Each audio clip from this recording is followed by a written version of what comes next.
I had a bunch of ideas for volunteering opportunities this semester, and every single time it was just like, COVID's going to shut that down. COVID's going to shut that down. Yeah.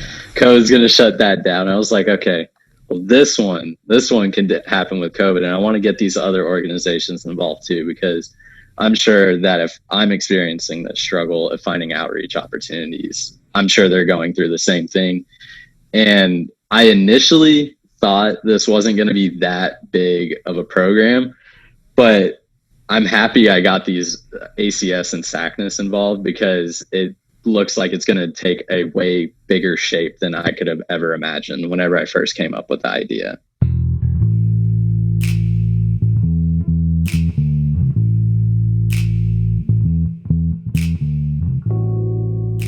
Jake, thanks so much for being here. No problem. Thanks for having me. No problem. Jake Hermanson, you are the president of the Biochemistry Society, right?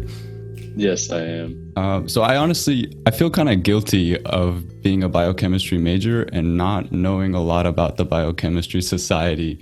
I just, for whatever reason, I mean, I've been a biochemistry major for about a semester, a little over a semester. So that might be part of the reason, but I kind of just fell into ACS, and now I'm glad that you're here so we can talk a lot about your organization and you yourself.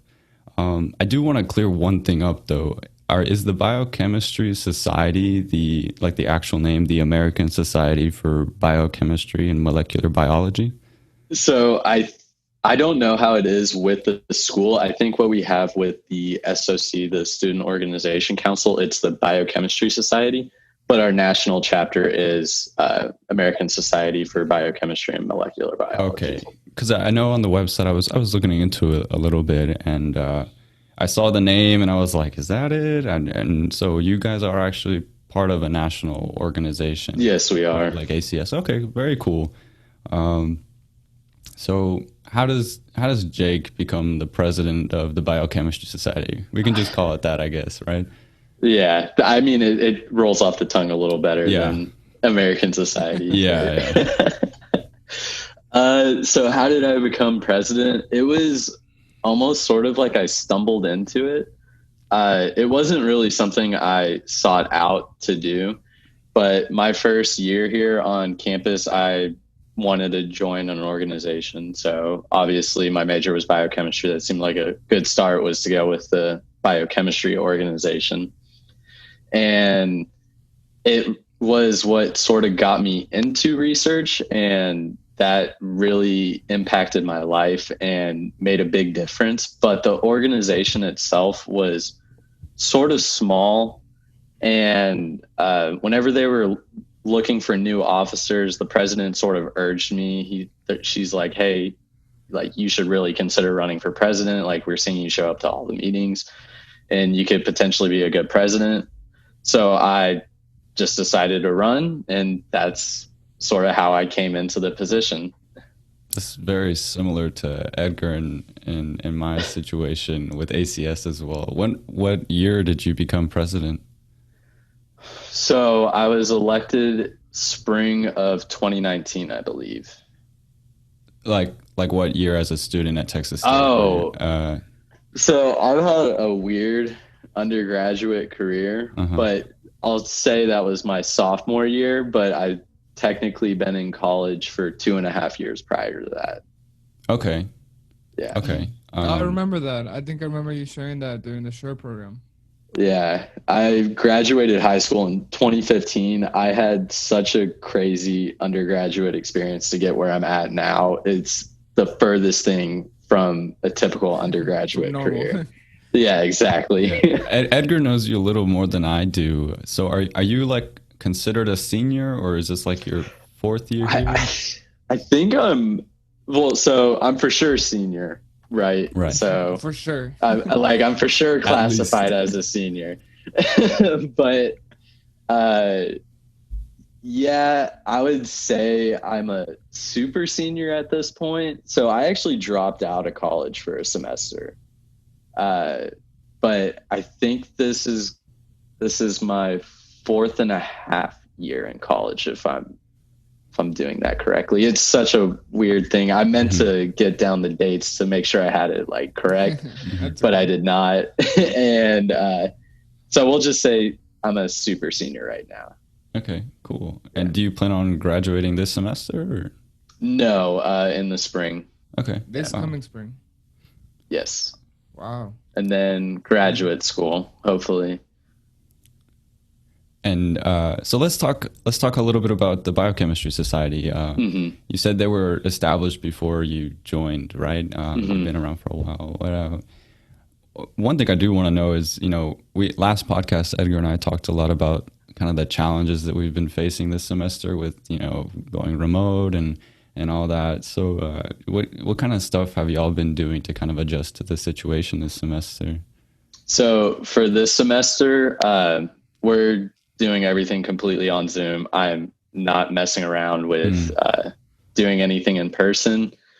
And we also do sort of want to be very there for the community this semester because everything is pretty detached. So we do bi-weekly meetings, but in between the meetings, we'll just like hang out, talk about whatever, do little study sessions if we want to. Just sort of be there for the organization or any of the members. But yeah, that's pretty much what we have planned this semester. And we're trying to get a lot more people involved in research, and it sort of seems like our members are wanting that too. So very mutual relationship on that end. Yeah, research is a tricky one too, right? Right now, Edgar and I are both not actively in research, and we do have a research during a pandemic presentation seminar thing next week coming up pretty soon, just to kind of talk about how it's different now. I know there's like required COVID safety trainings that you have to go through if you want to go into research, and just what exactly your responsibilities and how they might change now that we're kind of in this pandemic. So that's something that we're really looking forward to, especially me, because I do want to get into research. As I said, I'm a biochemistry major. I haven't gotten into STEM research yet, and I'm looking forward to it for sure. I'm taking biochem right now with Dr. Kerwin. I understand you do research with Dr. Kerwin? Yes, I do. Yeah, cool. And what do you do with Dr. Kerwin these days? So I am just now starting to sort of get back into lab, and recently it's just making sure that all the machines are working properly and nothing weird happened from my last time being in lab, which was back in March. Oh, wow. So it's just such a weird, like, difference going into there now, because whenever it used to be before COVID hit, it was just a lot of intermingling between people. You could always tell what's going on with other people's projects. But now it's so limited with space. It's pretty much that it's just you working and you don't really get to talk to other people and discuss, which is something that's going to be sorely missed on my end, because you really do get a lot of help from talking to other people with that problem. But obviously we do have means of still connecting with people in lab meetings, but it's not quite the same as you're having a problem and like you want to immediately test that today. So you discuss with someone in a research lab. So that's going to be something that's missed. There's more of a delay, you'd say, and just kind of working remotely with each other. Yeah, a little. And then also something I've noticed is I was I didn't really have a whole lot of framework with my research. It was just like, I know I need to get this done today. And I would go in there and just start doing it. But now it's like I have a very scheduled time that I have to be in there for. So I have to make sure every minute I'm in a research lab counts and I'm not spending any time wasting it. Wow, I didn't think about it like that. Yeah. I guess it makes you more of an efficient for sure now. Yeah. Interesting. Yeah. We were talking about Biochemistry Society, and you mentioned that you were trying to get more involved with the community. You actually have a new program coming up that is one of the reasons we wanted to have you so soon. Is we're really excited about what you have going on. If you want to talk about that a little bit.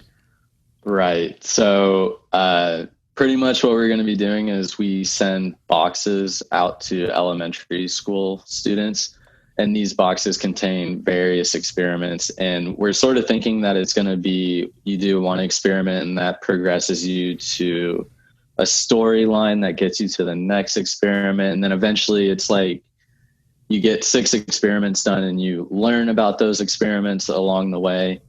And then it's a very rewarding outreach for the students, especially in times wherever everything's so disconnected. They still get that opportunity to still learn properly.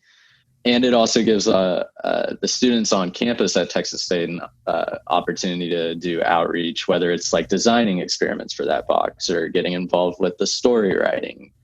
And I'm definitely very excited for it. This is one of the first times that I've taken on like a big project and I'm the lead. So it's a learning experience for sure, but I have high hopes for it. Yeah, me too. Me too. SACNAS, ACS, and the biochemistry side. We had like a meeting yesterday to just talk about it, get on the same page. Because I think now more than ever, it's important to like pull our resources together, work together as organizations. Whether that be just planning social events or planning volunteering events like this new program that we're hopefully going to start developing very quickly. I was going to say real quick, I don't remember the last time that the 3 organizations met, if they've met before. Honestly, yeah. I was going to say, I think I'm a junior currently, it's my 3rd year. And I think that I've been in ACS since my first semester. And I think this is the first time that I've talked to somebody from SACNAS or that I'm aware that they're from SACNAS. And I guess you kind of think about it and it's kind of bad in a way that it took, 2.5 years almost to, finally meet who the president of SACNAS is, right? I knew Jake before, but, who the president of the Biochem Society is. And, I wouldn't say maybe the top 3 STEM orgs on campus, but definitely, the leading, we're STEM leaders, right, in this at Texas State. And I was sitting at that meeting and I was, talking with everyone, and it was just in the back of my head, I was just kind of like, wow, this is the first time we do this. SACNAS, ACS, Biochem Society, we're all together at the same time. And I felt cool. It felt cool. It definitely felt official.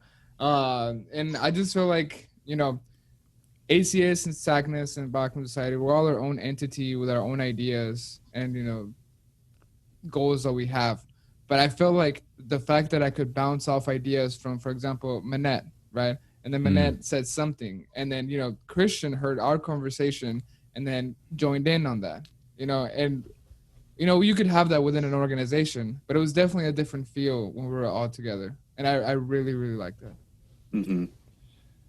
And we made we made it kind of sound like, as officers now we're finally working together. But, this new program that we're trying to make happen is going to be a great opportunity for the members of our organizations to get involved in some new positions that might open up. Like we kind of glossed over earlier, it's like, we're going to need someone who's going to keep track of volunteer hours, for example, or we need to get this information out there. We need an advertiser, someone who's willing to put in like some hours into just getting the information out, reaching out to the schools.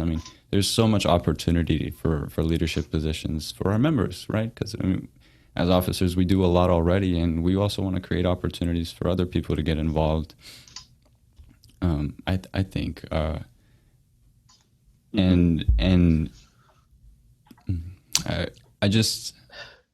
know as organizations, we're going to be, this will probably come out after we start kind of putting it out there and making it public. Because as of right now, we haven't talked about it too much outside of, or like, I don't think any of our members know about it. We haven't advertised it at all.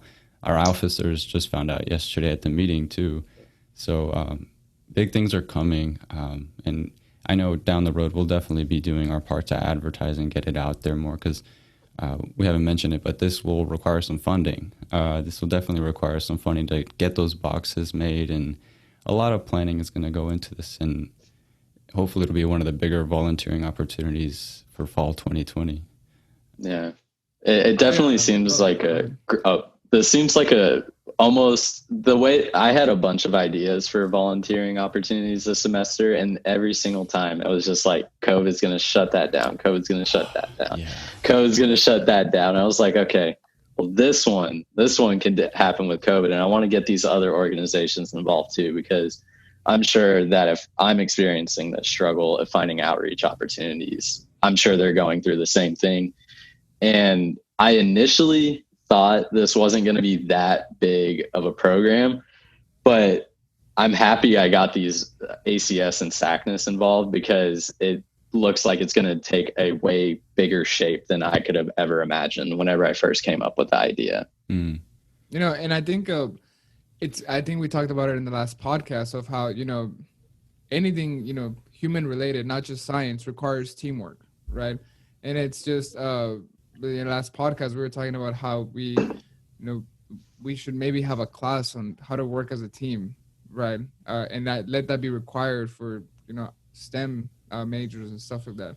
And I think this was definitely one of the times that I noticed that, you know, when you told us the idea, I think it was like through email or something like that. I read it and I was like, you know, this is promise. You know, I can see this going somewhere. The idea is there. We just have to figure out logistics, right? And I mean, you even said it right now.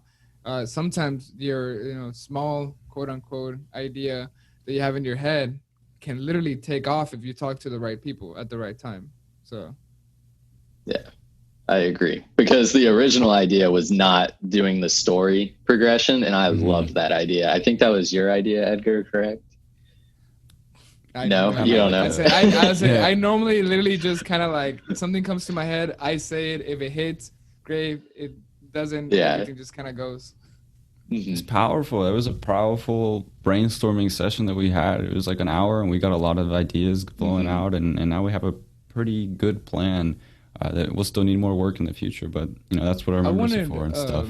Go ahead. I wanted to ask real quick, Jake. So, I mean, you're basically the person who came up with the idea about, you know, delivering a box with experiments to, you know, elementary school kids to learn and, you know, all that good stuff. How did this idea come about? Because I think about whenever I was in elementary school, right? I mean, I don't even remember really if we touched. I mean, we had to have touched science at some point, right? Because it's required. But I don't remember, you know, a significant, impact in science that I had when maybe I was like a fifth grader, right? And so I was thinking, maybe were you missing that? You know, did you have that gap in your childhood that you're trying to give to other kids, or maybe you had it as well? How did that come about? So you're talking more about just wanting to do outreach experiments in general, correct? Well, yeah, you could talk about that, but mainly, you know, this program that we're trying to start. How did that come about? Okay, so I will say in general, yes, I 100% agree with you that I did not have those opportunities of seeing these experiments as a kid. And I think looking back on it, if I did see that, there's a good potential I would have found science a lot earlier, because I was very into science, but I was sort of pushed away from it at a young age. And I think if I had the opportunity to go to these fairs and you see experiments and you see this and you see that, it's like, okay, this is really interesting. How do I look into this more? And I've really experienced that with most of the outreach events I've done. There's usually at least one or two people that you can really tell. It's like they got their curiosity sparked. It's like they're potentially going to like look into this more. You obviously don't know, but you like to imagine best case scenario happens and they look into it more. You know what's crazy? I literally got chills right now because I'm thinking about, I don't want to say it was last semester before COVID shut down everything pretty much. We had a STEM fair in New Braunfels, and Alan went with me and another ACS member, and we were doing the most basic like experiment. You know, it's just an Alka-Seltzer tablet into what was it? It was like water lava and lamps, oil. right? Yeah, it was a lava lamp, right?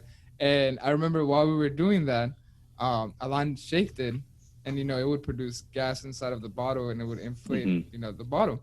And we were telling the kids of, you know, the density and, you know, oil and water, but we were also teaching them about pressure inside of, you know, the bottle. when you release the pressure, when you open the cap, all that comes out very quickly. And you say something about like sparking that curiosity. You see it, in some people. I remember, we would do that to, kids, and they would be like, "Oh, wow, can I take it?" And we were like, I mean, we have a bunch, right? I mean, yeah, sure. And I remember seeing that kid walk away telling their mom, like, "Can we go buy some so we could do it at the house?" And I remember Oh, seeing that's that, and I was awesome. like, Yeah. yeah, I remember seeing that, and I was like, wow, like, I mean, we put Mhm. effort and thought into what we were doing, but we never were like, let's go inspire some kids, Mhm. right? It just kind of came about because of how science is and curiosity, and so I definitely understand where you're coming from in that aspect. Mhm. That reminds me it's a bummer, right? Because all that stuff isn't going to be around, at least in the near future. These Mhm. those fairs, especially for the kids. I mean, every year, Sights and Sounds happens in San Marcos, and it's a big event. It's a holiday related event, and it's also an opportunity for our student organizations to, promote their stuff to kids. And I mean, ACS participates every year, and usually we do Oobleck.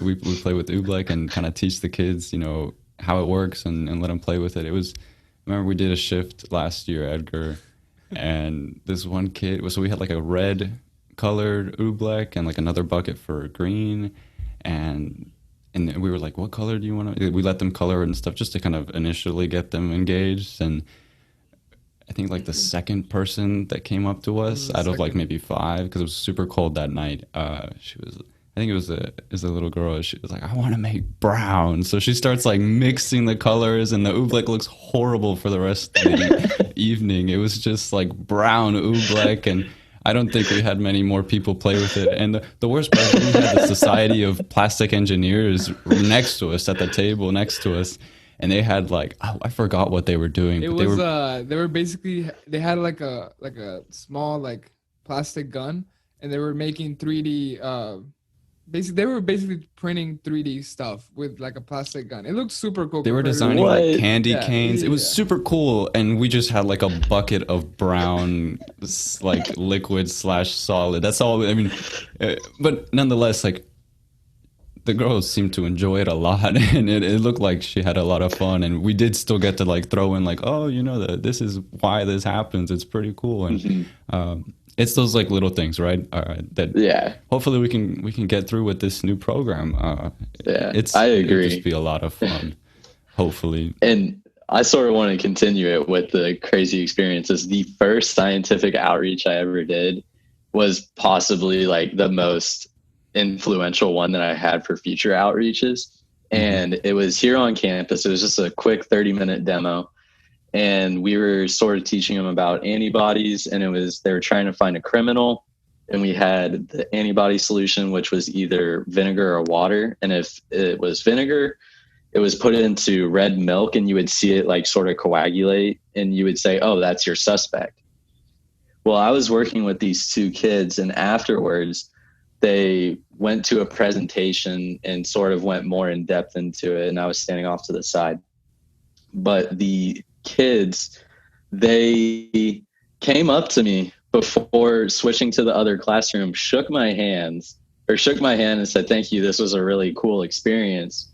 And they're in like sixth grade, seventh grade, and I could not imagine the maturity that I saw in them. Like, there's no way I could see myself doing that. And like, it just really made, like, it hit me. I was like, for them to shake my hand and like say thank you, like I must have like made a really big impact, even though it didn't necessarily feel like it at the Yeah. moment. Going on again with that making an impact when you don't even maybe that's not like what you're trying to do. It just kind of comes about. I was just told maybe like a couple of days ago about we were interviewing people for our we were trying to get committee chairs to trying to, again, the idea of decentralizing the organization so we can give people more leadership positions. And we were interviewing this person, and we're just kind of like, tell us about yourself, like in your undergrad academic career and all that stuff. And then she kind of just starts off by saying, well, Edgar, you tutored me like last semester, and I didn't like chemistry before, but you tutored me, and you made me like chemistry didn't she tell us that she changed her minor to like take more chemistry classes. It was something like that. She basically did something to take more chemistry classes because she was sad that that was the last chemistry course she had to take. Either she picked up a minor, or I think she just joined ACS. That's pretty crazy. Yeah. Yeah, and I remember that, and I was just kind of like, you know, I'm just trying to help, right? I never intended to like, you know, do so much in that aspect. And hearing that was in a way kind of, you know, wow, you know, most often than not, people are watching and people are, you know, learning, and people are definitely, you know, making their own conclusions. And the fact that that happened without me initially trying to do that it's great.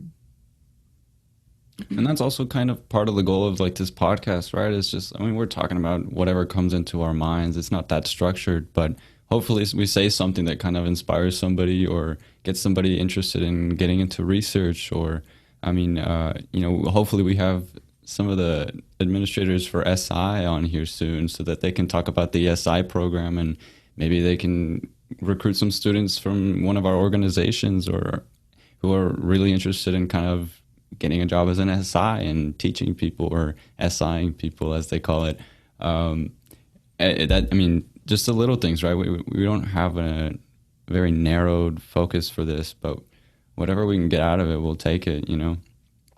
I think, Jake, I don't think we allowed you. We just kind of carried on the conversation. You explained the outreach, you know, why that was an impact for you. But I think you were about to start explaining this specific program and how. Oh, this specific program? I am honestly drawing a blank on how I came to the conclusion of this specific program, because like I said, I was going through so many different outreach ideas that it was just, I was like crossing them out. I can't do this, can't do that, can't do this. But it was pretty much the first one. Look through those ideas. Maybe we can make something happen. So one of them I actually didn't think was going to happen this semester. We're actually trying to get one of our members, like, get their foot in the door for a research opportunity. What we're doing is, in the future, we want to use isolated GFP. GFP is just a fluorescent protein. And what we're doing is we're giving members the opportunity to get into a research lab, and they do this simpler experiment and not like true research. But they still get that research style experience, and then they know the professor, they get involved. And we use their product that they isolate, and we use that for outreach. So that's something we're hoping that we're doing. So it's sort of a mutual thing that they get into a research lab, and we also get something from it. Yeah. And it's a professor that we find that like needs a student. So in this particular case, I believe Dr. Peterson is a new biochemistry professor, and he's sort of needing to find more people. So it's very mutual all around that people are wanting to be involved with this. So I guess following back a little on the earlier conversation that we had on, you know, the Biochem Society, you know, whenever Nick and I were elected as vice president and president, we said, okay, well, we have to lay down a foundation of how we want to structure this, right? But can you shine like a little bit of light on maybe like the same thing for the Biochem Society? Maybe yours, right? You might want to think about it for a bit, but maybe like the foundation that as you picked up as president. This is definitely something that I considered the first semester.